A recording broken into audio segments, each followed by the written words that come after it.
আর যেগুলো লাফালাফি করছে একটা অস্ত্র থাকবে না।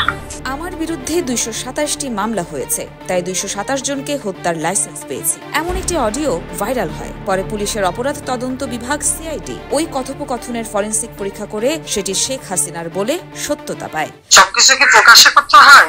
জি না লাগছে। জি থাকবে না। জি জি। এরপরই আদালত অবমাননার আবেদন দাখিল করা হয় ট্রাইব্যুনালে। প্রধান কৌশলের আবেদনের পরিপ্রেক্ষিতে বিচারপতি মোহাম্মদ গোলাম মুর্তজা মজুমদার নেতৃত্বাধীন 3 সদস্যের ট্রাইব্যুনাল রোববার এই আদেশ দেন। এদিন আসামিরা নিজেরা বা আইনজীবীর মাধ্যমে আদালতে হাজিরা দেননি। আদালত পরবর্তী আদেশের জন্য আগামী 3রা জুন দিন ঠিক করেছেন।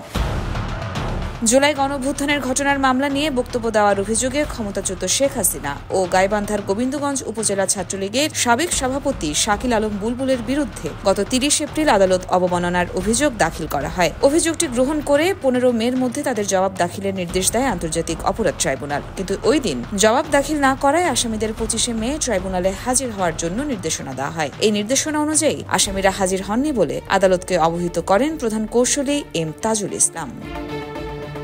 योरमा शायर जहान, देशकाल न्यूज।